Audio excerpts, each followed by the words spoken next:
Alright, HTV Uganda, thank you so much for watching. Yonanje musinzira okuba nti mutulaba mwebale nnyo amwebalire ddala. Tusinzira matching Uganda ne tubuna ensi yonna. Mwebaleko buli omu gyakwasaako. Waliwo abamu abaddayo okukola Katonda be yayamba abali mu department president beyayita essential workers. Waliwo abakyali ewaka embeera ebatwalaganya etya. Enno embeera yaabwe erinde buli omu yamanye engeri gyagiyitamu. Neera tulina omukulu wano ndi ne muganda wange Skutakuta tugenda kubanga tuwayawayamuko naye mpola atubulire karantini emuyise etya embeera eri etya abayimbi industry bagiraba batya kubanga tusuubira tebagenda kuddamu kati kuyimba bali waka ibo esente bali beterekera ze balyako oba nab'embeera banyiganga abantu abalala. Negattaako ndine Aaron Bobo ku kamera ndine Skutakuta wano mpola omukulu Skutakuta muganda wange kyekiriwo ndi bulungi muno muganda wange kyekiriwo nga mwe munyiriridde mu karantini beera ya mukyalo beera ya mukyalo ekibuga mwakitugobamu mu abasigaza amaanyi gaamu naffe ne tuddeyo ne twekweka emukyalo obadde obuzi obadde mukyalo mainly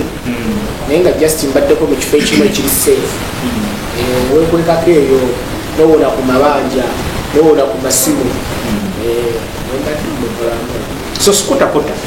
kulaba ku HTV Uganda yandyetaaze okumanya amanya gano nziwayita Adam bin Hamid Mate omusajja musiraamu okukuti wasiiba singa mutasiiba muganda ogambye okunyirira asoyingira omwezi omutukuvu olina okunyirira ogamba ebimu bijja nga byekola byokka ne Katonda yategeka okusinga obulungi kubanga bweyinza okubulina kyoyagala leero naabuka ensi enkyalo Uganda leero naakikuwa ekyokulya enkyalo kirungi kugamba jasi tugenda n'entegeka ya Katonda gy'abakoze eki era tumusaba bulamu bwe tusaba kati ye nakuteerawo ekirala ekiddako. Skutakuta njagala oli muyimbi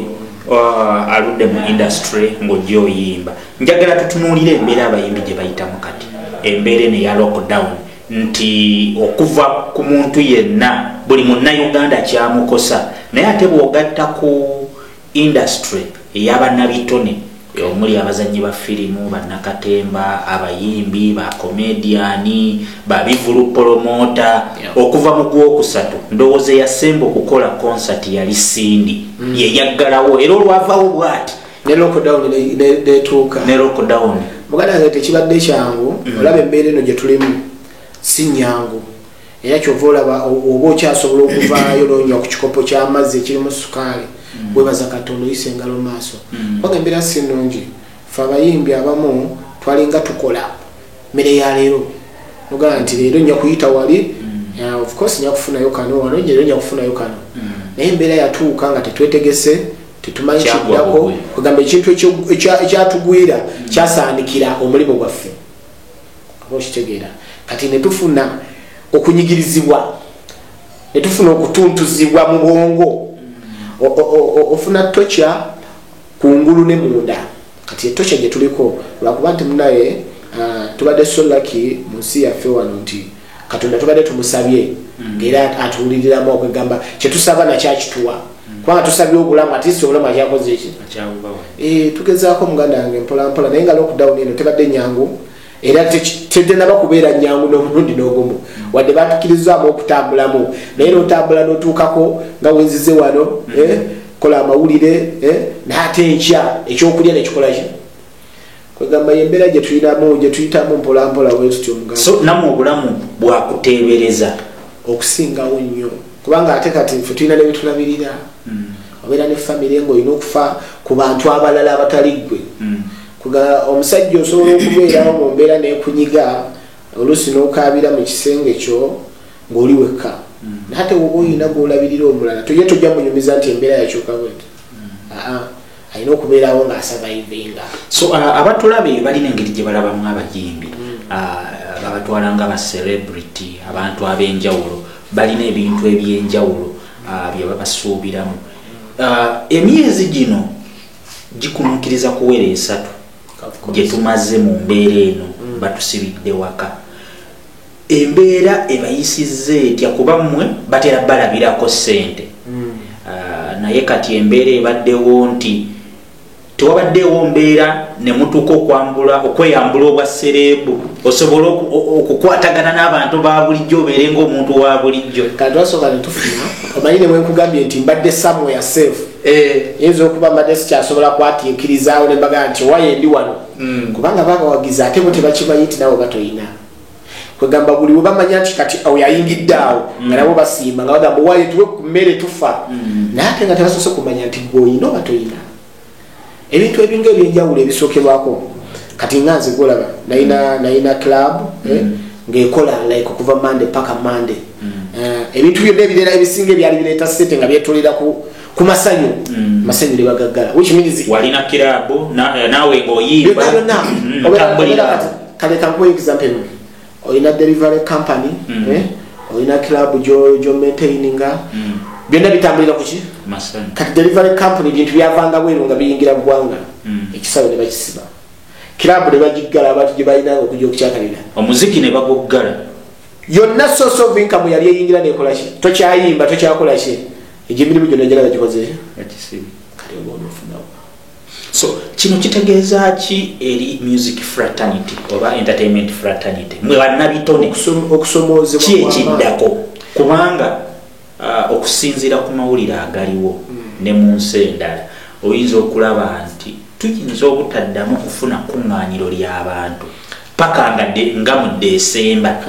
kitegeeza ki eri omuyimbi muganda wange kankigambe kino nga ndi wano era ojja kunziza nkikujjukize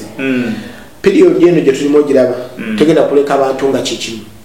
gwolaba mbw abadde ku ntikko nnyo waba yasevinga akasente ke ali mukakozesa okulaba nga music asigala mumulaba ku TV mumuwulira mukolaki naye oyo ate akasevinga ogenda kuddamu omusanga nga gwe bagamba owayo akapya kalwa nga bagamba waggwamu kati ate onoobeeramu otya ng'olwedde capital olwedde wamulya buli kimu kyaggwawo. This music is a business. So bagenda kuggulawo nga gwe tolina nga toyina kwegamba tolina kyakutunda eri bantu. Muganda wange kaba kayimbako kakuba emyezi 3 emabega kabadde kakuba essaawa zino bakalabye bakabaseemusuku kati abanaddako okuwuliriza akalala bajja kuba bangala kapya ng'enjogera yo egambye ennaku zina kapya kaluwa. So eno embeera egenda kuleka abayimbi abamu nga bakkiridde sijja kugamba nti waliwo abajja okuwambuka ennyo batuukeyo kubanga nabo bajja kuba oluusi sente tebaziinaawo awo zigenda bambusa kukolaki era bona abaziina bajja kuba nabo era baziriddeko wabula bajja kusigalawo abo boolaba bali awo wakati ate abasevinga sente nnyingi nga baziina because wonoovirayo bwoti otandika okushutinga vidiyo ennungi otandika okukola kino okole audios ennungi okole promotion nga womanyi nti ate promotion okubisaamu audio ne vidiyo emirundi gy'otamanyi kyolina okubeera ddala ne real man of promoting. Tetugenda tukutuuka ku mbeera okusanga okulaba abayimbi oba bannabitone nga bavudde ku mulimu gw'okusanyusa abantu bayiye ekiddako kyekiriwo essaawa zino kubanga oba olina famire yo ng'oyagala esurviving olina okunoonyayo akalimu akalala akagenda okubaleetera ekyokulya. Essaawa zino oba toyiyiza nga musajja newaka bayinza okugyamu amaanyi g'omusajja ogamba atata baffe abeera awo oyo abamusikuuta ajja buzzi atule butuuzi naye ng'omusajja gyevale gye bugenda olina okudda ewantu ng'olina kyositudde okudda eka ng'olina ky'olina mu ngalo muganda wawe oli omuto asanyukira ky'oleese. So kati nga mwabalina family oli muyimbi olina family okeera n'ovaawo ewaka oba obeerawo bubezi ne bakulaba okuva ku mahecha paka lwaggulu. Nze badde waka bwe kyobamanya essaawa zino nze nakatandika okuvaayo ndowooza avuddeyo leero nejjo badde waka muganda wange nti kyetwakwata ekitone kyetwasevingako kyetubadde tugezaako okunyigirizanga ffe bino Museveni byagamba nti abatubalira akawunga fe olwedde tubadde twakabala dda kanakokukiro kano negiramu ze yapima nyingi folode twabala dda muganda wange ate kati ffe ekirungi omwezi gugenze ne gujjanga gwakusiiba kati ng'omekinga sure tikimina okusimbukirako kasita kibanga kirungi ewala wonna mukubewo endobo so ekisibo esaidi emu kyabayambako. Muganda wange oba olina obuvunanyizibwa mu bulamu nga olina mukwano gwo yalinga atambulirako gwe kwafuna ekyokulya samusuula wabula nemusembeza kumpi wetulina okubeera tugire nga tukwasaganya akatono kugamba wekanga nga abantu boolina okulabirira baki bwe ng'omuyimbi kiki kyoyize mu mbeera eno era amagezi kigoyinza okuwa munnakitone yenna ali eyo omuntu yenna afuna sente nga bwe tufuna zino ezigwa obugwi ezo kyolina okukola mu bulamu bwe kutereka n'okuteekawo ebintu ebirala ebikalu ebireeta sente kyensosa okuyiga nti bwe mba ndi mu entertainment obulamu bwange bwona sigenda kutambuliza ku entertainment olina okusiga sente mu kisinde mu bintu ebirala kati singa nasiga sente mu kulima singa emmere ogireeta mu kibugaasibiruulirako omuganda wange singa era nasigala ntambuza emirimu nga egikolaki kugamba kinjigiriza nti olina okusiga sente mu bintu ebirala ate tosigamu ebyo gwe bikulu bya lawundi byokka byolabamu bye byaki kubanga nze ebyange bye nalina byonna byali byetolera ku entertainment the delivery company the entertainment business byonna nga byetolera kuki so kati webyaggala byonna byaggala lumu n'ebigere bino muganda wange essaawa zino tunoonya kyakulya. Alright, ETV Uganda, thank you so much for watching. Ena gye musinzira okutulaba osobola okuteekawo comment yo. Tuline Kuta ayakava mu kisiibo tuli wano tuwayawayamuko naye mukwano gwo yalaga wagu wali oyimba naye Ricky Roy anti kyongamba nti amakubo gajja olaba kati nga Uganda matandika mwinanga mulinga abakoze duo nga kintu mu kitambo no teyali nga search nti yali duo mwali na collaboration just omanyi mu bulamu nze ndi musajja music yono namuyingira just kufuna mu akasente sayingira mu kubanga nza asinga okuyimba nayingira kufuna nze nkuze njagala sente era ne wenzija mu business yo nambala nti nfunirawa because nze nalinga sali muyimbi nti nyimbe just chechandeta sajja omuyambaliranga nakavamo nga ndi muvaka ya senior 4 nangamba olaba otegeka sheno nogerako omuyimbi ono nono osobola okufuna musende mugala olimba nangamba ye nekigezaako olwakigezaako nga ndaba kikola ki mugala kati olaba nkifunyemu sente kino naye ngenda kiyingira so oyingira industry eya music ziragulako kwa Azizi ng'omuyembi nemutegeka nefuna ku sente nogamba binyuma nagulako ne radio ne wizo nga ne muvaka ya Syria 4 kugambaga by that time music ng'alimu okwagalibwa nti n'otegeka akabaala abantu bajja kola ne bakola ki bajja kujja ne bayingira so kati okolagana ne Rick Roy nti yadde gombako ekyo kyendayina because I had the capacity of business music. I was in the music business not in the music singing nga bwe nkirimu katasazi nalinga mu business nti mbala ekintu nga kibala for music nanga mayinjagala nyambeko the way you are doing it I like it n'ebiseera byagenda okujja okuntuukirira nga maze okubayo ku biyimba naye obuyimba bwange awo nga busatu buna ngera bwe ntuuka ku stage because I was doing this business emabega nga muganda wange okuleka nga toyina sente mu nsawo nze nga bampita musanyusa nyinza okusanyusa n'okwata akatono okobadde olina okulyako ne mukyala wo gozerayo mu kivvulu n'ofuuwa that's the way I used to spend nga siina hiti naye nga ndi muki nkintu ne music najja nga akula so naŋŋamba nti omanyi mbaddewo nyimbyeko ne Mickey Wine nyimbyeko nono naye sifunyemu naye ate kati gwe nkulaba you are progressing olina woolaga badde njagala ntambulenga naawe so I was like naye omanyi nno ebintu bino nze ndi on and off like nkwasaganya kino nekino no nyakubeerangawo ekibanga kya music nga tuki nyakubeerangawo so I was like you can follow me tandika okutambula fenna so that period kyemanyiko ekirungi nti nakyo namukolerako nalaba how progress ekintu ekikola ki however much nti mwenna temusobola kusigala kyekimu nti bwe mutandika olugendo temusobola kukola ki kutuuka ku budde bwebumu oba anadworking person kati nze nanoonyerezanga nnyo laba katonda wakera olunaku olumu nampayo akayimba kebayita mpulira biwulire kakuba abantu bonabona ne batandika kugamba wamawulire wuuyo ayitawo so natandika okufuna ku sente ddala eza music by that song naba tandika n'okufuna ku busimu bw'ebulaaya that was 2014 I think 15 ekijja nekya kubanga natandika okukolaawo natandika okufuna by the sente za music nga siina na video ya luyimbo so I was like kale katonda olaba atandise okuleeta akajja limba sio walimu amote nenga kati kankole ki omanyi omuntu nze nange nalabako ku bantu emikisa gye bagaba nze ne video size yajesasulira audio yali wabwerere video yali wabwerere olima ne lukola hit etandika okufuna sente kati batandika okufuna sente some people batandika okuvaako ku lugendo buli omu atandika okutekinga direction buli omu abeera n'ekirubiriro ekirala kati ekirubiriro kyange kyali kyagenda mu maaso ntandika okuba nga nkola ki ng'osonga mbere kati ate mu kusonga ogenda onoonyereza nnyo kati ate bobadde nabo balabanga ate gwe abayiseeko ennyo odduka ekikumi ky'amaanyi bakwesonyiwa so buli omu n'akwatamu obulamu webubeera ate music life bwetyo webeera nti wobeera n'omuntu nemba mubadde baluganda aba so waliwo time wetuuka nga buli omu alina okukwata ekkuba erirye music ono alimu ssente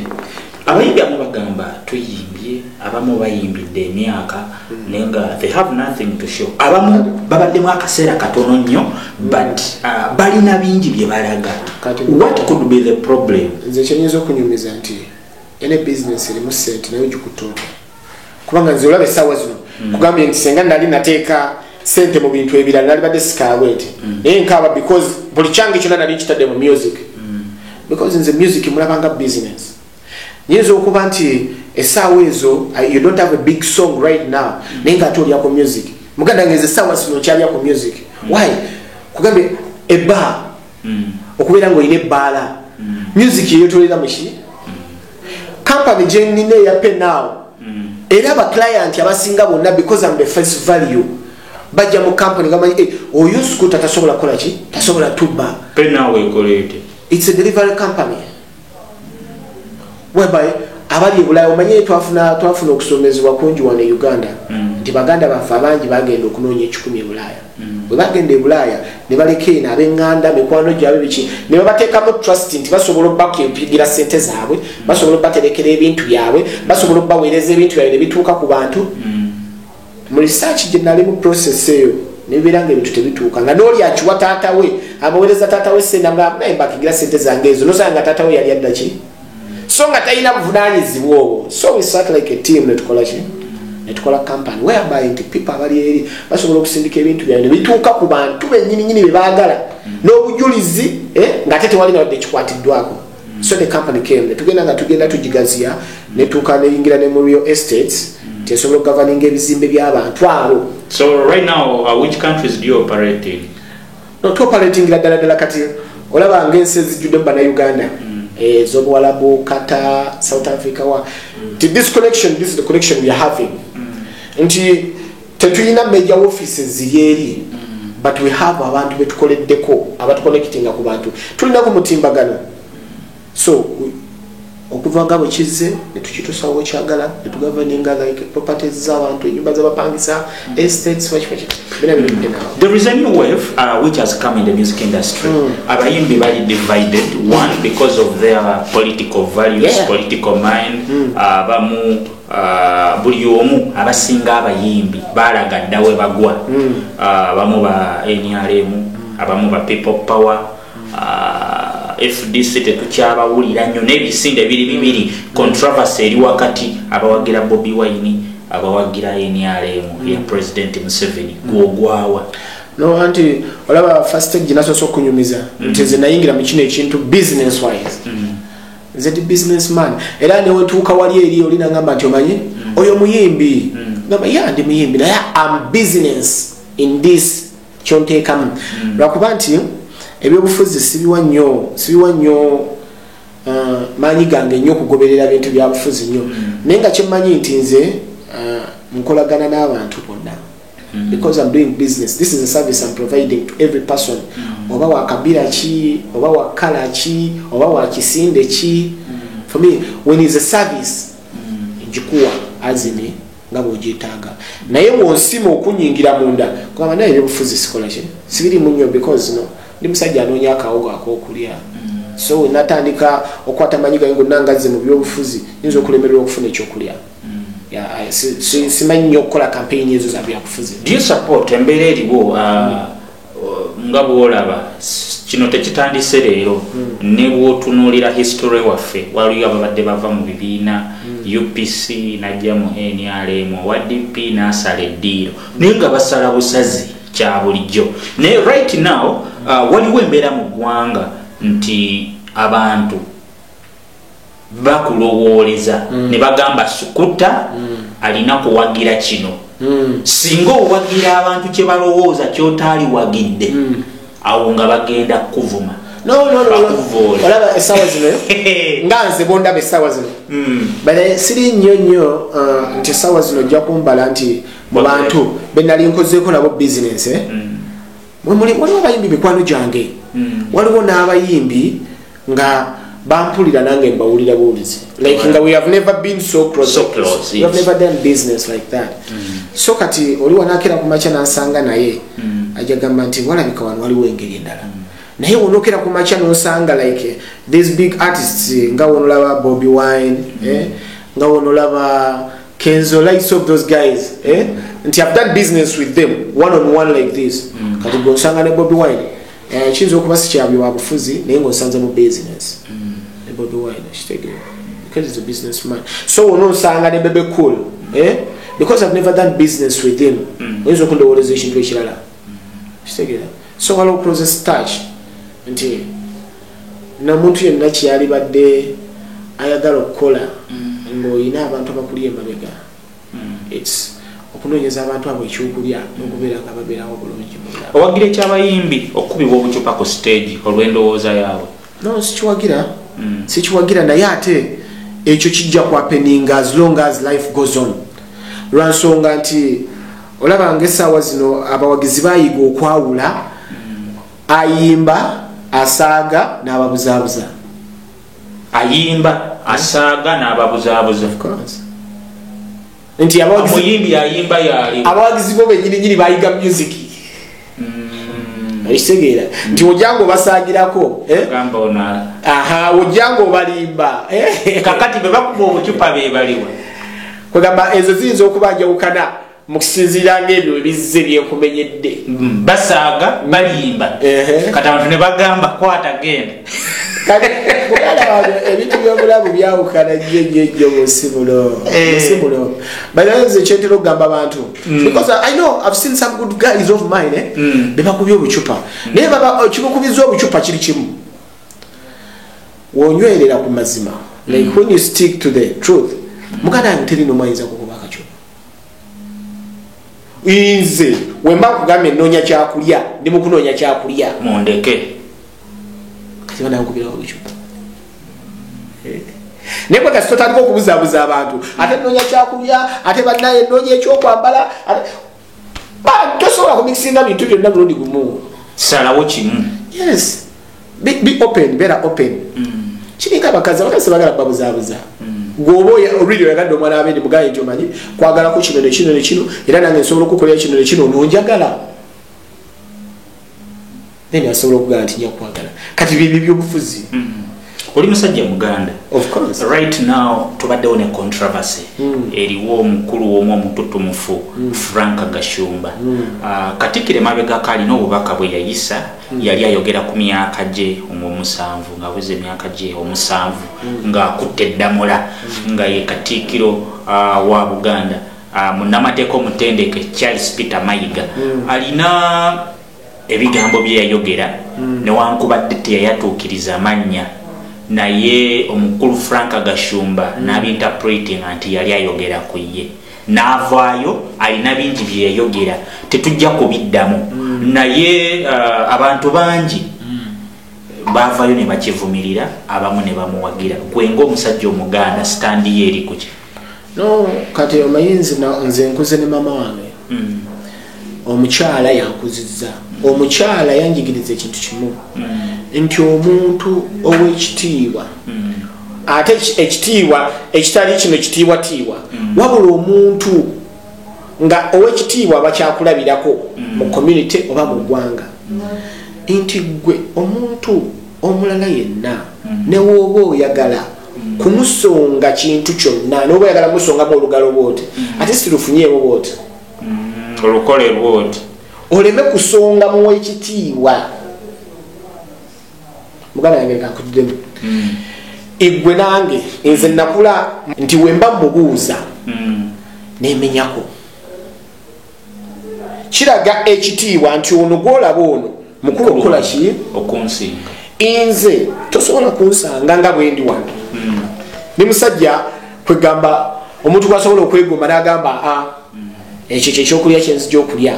naye tojja kunsala nga mbuuza maama wange nga nesimbye bwente kubanga muntu omukulu mu bulamu bwange ofukamira nze nfukamira nga mbuuza maama wange oba mwaka ki oba lunaku ki oba etonye oba gwase kyekyo kitiibwa kati Katikkiro muntu wa kitiibwa nnyo nti tovaayo notandika kukola ki kumuvoola ekyo kive izo sikirabanga nako okuze kutuuka wano kugamba ekiseera kino kirabiddemu ebintu bingi muno mwendabidde covid adize okuba natandika okutegeera sirabangayo lunaku ne bagamba nti temujja kucakala mwendabidde Gashumba ng'alumba ki alumba Katikkiro mukire ekiseera mwendabidde obulwadde bwa covid-19 mwendabidde okusibira ewaka nga tebakkiriza nakukola ki nga tokola obeera okeera kulya buli alize bukyanga ntandika okukuba endongo eno siyosangako olunaku ddala lwa wiikendi okubanga sisobola kunyumirwako netugenzeko mu kiraamu kati okuva nakuba oluyimba lwebayita mpulira biwulire mbadde sibeeranga kaawo olunaku olukulu ne lutuuka nesifuna simu mbuwaye jangu otuyimbiremu wano muno mwendabidde byewunyisa ng'ekyakashumba so Gashumba yeetonde teyeetonda ekyo kirafiyansi alina okwetonda watatonda omanyi it may not happen physically nti waliwo ajja omuteekako kino oba kiri but tokijja mukuliramu my friend muno obulamu bujja bweyinza okwegumya nze nyinza okwegumya essaawa zino nti omanyi ndabika enjala tennuma nenge enjala ekuluma anti obulamu bujja bukyuka bantu bakulabira ddala bujja bukyuka paka wonogoka n'ogwa wali ne bagamba oyo enjala ebadde emusse olunaku lweggulo yabadde ayogerako ne bannamawulire n'agamba ye talumbangako bwakabaka bwa Buganda nakati na Ssaabasajja Kabaka agamba nti ye yalumba muntu omu Charles Peter Mayiga ng'abamuwakanya nga bakolembeddwamu Abitex olunaku lweggulo babadde bagezaako okugamba nti bagenda kwekalakaasa bagala batuukirire Gashumba nga bo ensonga yaabwe bagamba nti ekisinga okubatawaanya kwe kuba nti onaagamba nti yavuma Katikkiro naye ate omuntu gwe yavuma ye kabaka wewabweru nti kabaka gwakwasa obuvunaanyizibwa bwonna okuddukanya Obuganda issue wano eriweete oba alumba Katikkiro oba talumba Katikkiro wabula ebigambo byali mu kuyisa mu kamwa ke Obuganda omuntu akulidde ng'awa abakulu ekitiibwa tebinyuma kuwuliriza ebigambo by'omukulu oyo mu matu gake nti senga yali alina kyayagala okugamba Katikkiro tasobola kubulwa ku butafuna namba ya Katikkiro kubita Katikkiro munayimbalesaba kusisinkana nina ensonga zange don't go in public otandika okukwata abantu gwe bawa ekitiibwa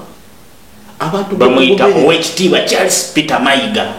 kikuwa mu buntu binafusi abantu gwe bawa ekitiibwa abantu alina miliyoni ne miliyoni zimukkiririzaamu omuntu alina byakoze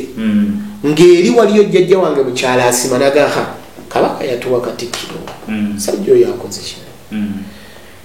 beera n'emmizi bikkako ku bigambo byoyagala okuyisa n'oba gwe owulira oyagala kulumba omuntu nga pason naye ate alina ekifaananyi kyalimu woba oyagala omulumba funa enamba ye genda mu ofiisi ye mutuukirire kandi naye muzeeyi kino nekinowa kyava ku ki don't put things Abaganda bagamba my friend obuzina abo abo toyina kuba n'emmizi. Alright, thank you so much for watching. Enaje musinzidde okuba nti mutulaba tuli ne Aaron Bobo nine skuta kuta twagala kukuta ogenda okwasaganya emirimu emirala akatala ke kakasembayo kugamba abawagizi bo bayimbi banno abali mu business yemu naawe kyangamba bachali banga bali eyo byonna bye tukola tubikole naye nga tumanya nti abaana baffe bagenda okujja bamama baffe baganda baffe bajja kutwogerako bazukulu baffe nti bajja gamba oyo anko wange yalinga muyimbi tata wange yalinga muyimbi naye munaye olaba ene waffe ffe munaye twasigaze just nyimba ze tuyige okukolerera abantu baffe abalindawo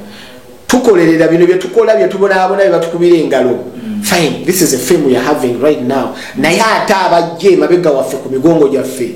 bajja kuba bawulira mpulire naye ng'ate balina bye baagala okulabako nti taata bamukubiranga engalo kiki kye yakolamu. Invest. Kyekigambo kyenyinza ogamba abantu, try to invest in so many things as you can. Totunuulira music nga business yo esooka esembayo ate gy'olifanga gy'olina yokka. Wabula tunulako emabega abajja oyinza okuzaala abaana nga temulina omwagala kufuka muyimbi naye nga bwe baba bateerawo